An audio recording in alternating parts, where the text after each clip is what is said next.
Film ini akan berfokus pada seorang istri bernama Joyce. Beberapa bulan setelah menikah dengan pria bernama Marcus, Joyce harus menerima kenyataan pahit di mana suaminya itu jatuh sakit dan sekarang dalam kondisi koma. Dikarenakan biaya rumah sakit sangatlah mahal, Joyce pun memutuskan untuk merawat suaminya di rumah saja. Diketahui kalau Joyce ini bekerja sebagai penyanyi di sebuah bar dan suaminya hanyalah tukang tato. Di tempat yang berbeda diperlihatkan seorang wanita cantik dan kaya raya bernama Astrid. Kala itu dengan tatapan penuh kerinduan, Astrid memandangi foto pria yang ternyata adalah Marcus di galeri ponselnya. Berhubung hasratnya sudah diubun-ubun, Astrid pun memakai foto Marcus itu sebagai bahan pemuas imajinasi liarnya. Setelah puas, ia kemudian mengirim pesan kepada Marcus. Joyce yang saat itu sedang memegang ponsel Marcus sontak terkejut karena ada wanita yang menghubungi suaminya dan mengajak ketemuan di hotel.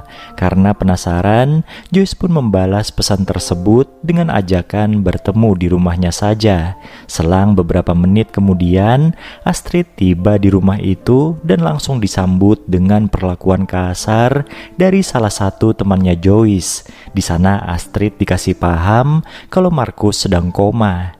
Dengan ekspresi syok, wanita itu pun meminta maaf, kemudian bergegas pergi dari tempat itu.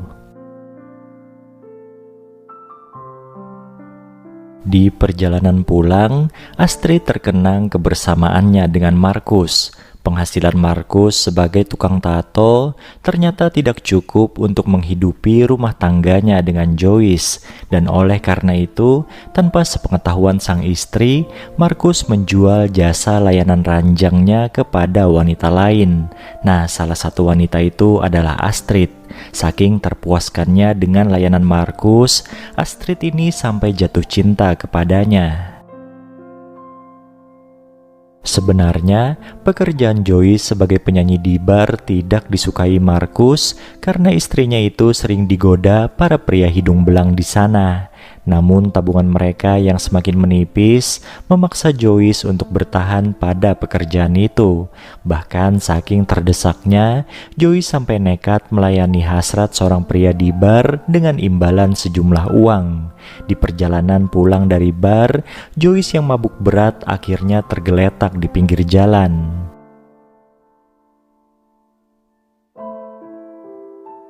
Untungnya saat itu ada Astrid yang kebetulan lewat dan mengantar Joyce pulang ke rumah. Setelah Joyce sadar, Astrid pun mengungkapkan kalau dirinya pernah berjanji pada Marcus akan menjaga Joyce apabila terjadi sesuatu yang tidak diinginkan. Jadi Astrid ini adalah orang yang pertama tahu tentang penyakitnya Marcus dan membiayai seluruh pemeriksaan kesehatan Marcus sebelum koma. Bahkan Astrid pula yang memberi modal pada Marcus untuk membuka usaha tato. Karena tahu betul kalau Marcus sudah berjuang keras untuk bisa menafkahi Joyce, Astrid pun menasehati Joyce agar tidak menyerah menunggu kesembuhan Marcus. Mulai dari hari itu, Astrid memberi bantuan dana untuk perawatan Marcus serta menyuplai makanan sehari-harinya Joyce. Berhubung semua kebutuhan hidupnya sudah terpenuhi, Joyce pun menolak untuk melayani hasrat pria di bar. Penolakan itu sontak membuat si pria jadi emosi dan nekat ingin menodai Joyce secara paksa. Untungnya saat itu ada Astrid yang dengan sigap melindungi Joyce. Ternyata selama ini ketika Joyce melayaninya, pria di bar itu diam-diam telah merekam perbuatan mereka. Nah, kekesalannya pada Joyce saat itu akhirnya ditumpahkannya dengan cara menyebarkan rekaman tersebut di internet. Selain harus menghadapi rasa malu dengan tersebarnya video itu, Joyce juga kehilangan pekerjaannya di bar.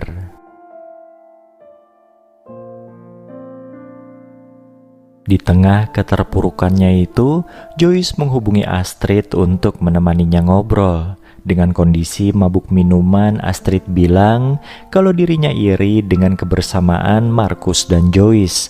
Terlihat jelas Markus sangat mencintai Joyce. Makin malam, curhatan dua wanita itu pun makin dalam hingga akhirnya mereka terbawa suasana dan bermesraan. Keesokan paginya, sebelum Astrid pulang dari rumahnya, Joyce berpesan agar mereka melupakan kejadian kemarin malam.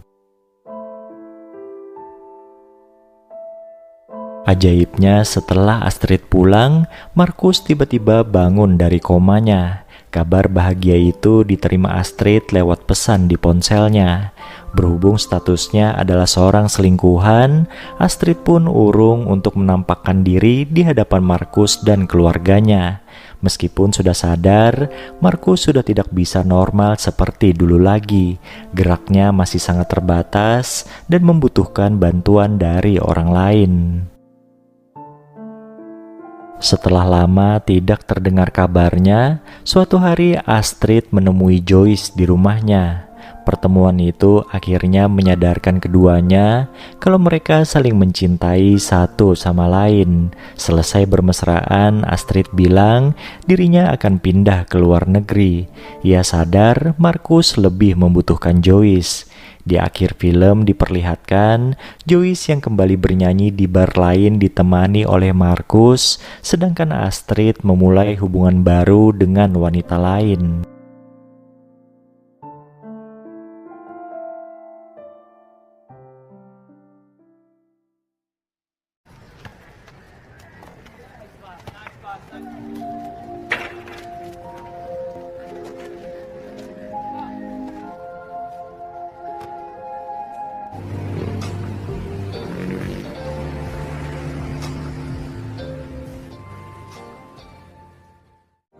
Film ini dibuka dengan memperlihatkan seorang tante-tante bernama Bea yang punya kerjaan sambilan sebagai wanita kupu-kupu malam. Namun Bea ini bukanlah wanita kupu-kupu malam profesional karena dia selalu menipu tamunya dengan cara mengambil dompet dan barang-barang berharga milik si tamu lalu kabur sebelum melayaninya.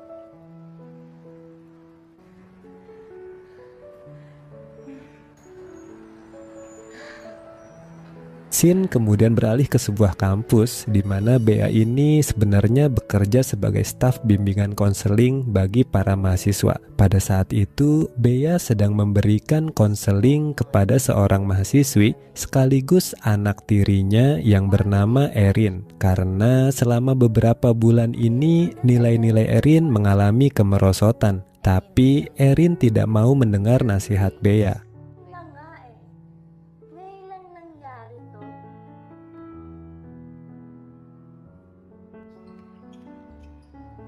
Setelah keluar dari ruangan, Erin mengeluh tentang ibu tirinya itu kepada dua temannya. Saat itu kebetulan mereka melihat mahasiswa bernama Vincent yang bekerja sambilan sebagai seorang bartender di sebuah bar yang biasa mereka datangi. Sementara itu di rumahnya, Bea berperan sebagai istri yang baik dan selalu siap melayani suami. Sayangnya sang suami yang bernama Jave itu selalu sibuk, bahkan sampai tidak sempat ngobrol dengan Bea dan Erin.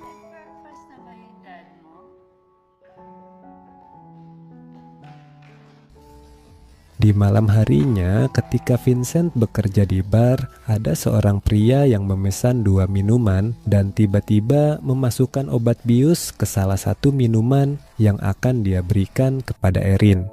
Beruntung Vincent melihatnya, sehingga dia sengaja menjatuhkan minuman tersebut agar Erin terhindar dari rencana jahat. Dan ketika Vincent akan pulang, dia melihat Erin dalam kondisi mabuk berat sehingga dia pun berbaik hati untuk mengantar gadis itu pulang.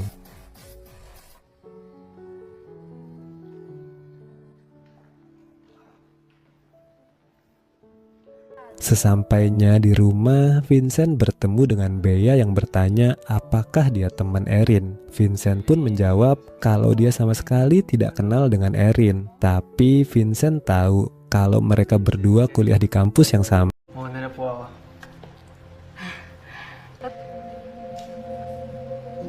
pada suatu ketika Bea memanggil Vincent ke ruangannya untuk membicarakan tentang beasiswa dan pekerjaan Vincent sebagai bartender di bar. Ternyata Bea ingin menawarkan pekerjaan tambahan kepada Vincent, yaitu mengawasi Erin jika datang ke bar dan melaporkan semua kegiatan Erin. Sesuai perintah Bea, Vincent mulai mengawasi kegiatan Erin yang saat itu sedang bersenang-senang bersama Buddy. Sampai akhirnya Buddy diajak pergi oleh temannya.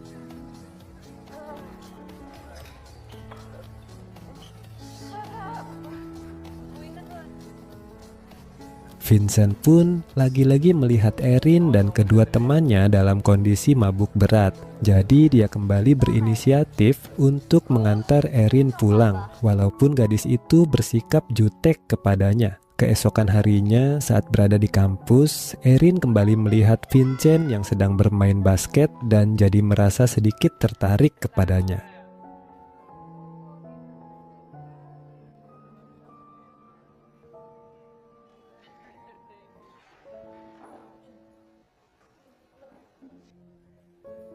Di lain hari, Erin dan kedua temannya bertemu Vincent yang lagi belajar di perpustakaan, dan kedua temannya menyuruh Erin untuk mendekati pemuda itu. Erin yang sudah terbiasa dengan pergaulan bebas, lalu langsung beraksi untuk mencuri perhatian Vincent, dan tanpa ragu dia mencium Vincent yang masih polos. Selain itu, Erin juga memaksa Vincent untuk mampir ke sebuah hotel dan langsung mengajaknya bermesraan. Problema ako sa'yo eh. You're so polite. Semenjak hari itu, hubungan Vincent dan Erin jadi semakin dekat, dan kedekatan mereka itu ternyata dilihat oleh Bea. Bea pun memanggil Vincent ke kantornya, lalu menegur pemuda itu karena malah jadi akrab dengan Erin. Karena didesak oleh Bea, Vincent akhirnya bilang kalau Erin hanya minum-minum bersama temannya dan tidak pernah melakukan hal yang aneh-aneh dengan pria manapun. Okay. Suatu malam, Erin mengajak Jave dan Bea untuk makan malam di sebuah restoran mahal. Ternyata di sana dia tiba-tiba memperkenalkan Vincent sebagai pacar barunya. Meski tidak suka kalau putrinya berpacaran, Jave akhirnya bertanya tentang latar belakang Vincent. Vincent pun jujur jika dia berasal dari keluarga miskin dan dia harus bekerja sebagai bartender untuk menyekolahkan ketiga adiknya. Tell us about yourself. Anong buhay? Saan ka ba nag-aaral? Dad. Saan galing pamilya mo?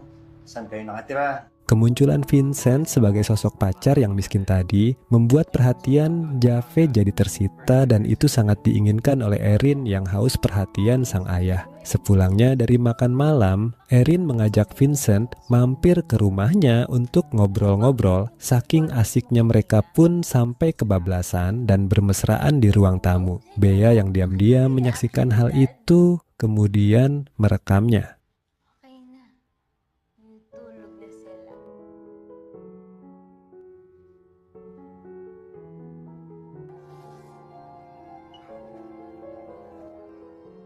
Keesokan harinya, Bea kembali memanggil Vincent ke kantornya. Di sana dia memarahi Vincent yang terlihat jelas sudah jatuh hati pada Erin. Bea pun memperingatkan Vincent kalau Erin telah memanfaatkan kepolosannya demi mendapatkan perhatian dari ayahnya. Suatu malam ketika Bea sedang melakukan pekerjaan sampingannya, dia mendapat seorang tamu yang sangat kasar. Karena wajahnya memar, Bea pun berbohong pada Jave tidak bisa pulang dengan alasan pekerjaan.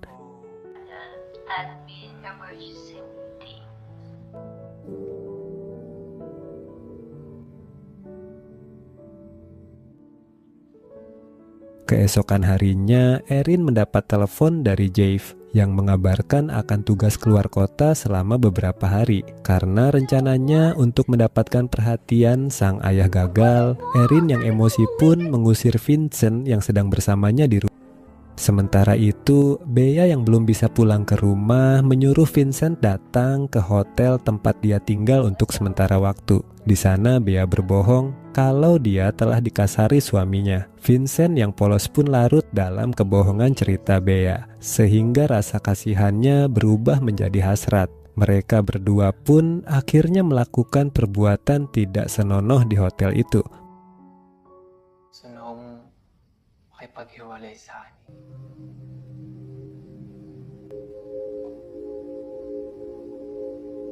Bea tiba-tiba mengatakan ingin bercerai dengan Jave. Dia bilang sudah tidak tahan dengan sifat Jave yang hanya mempedulikan gengsi keluarga daripada keharmonisan mereka. Hiwalay na rin tayo.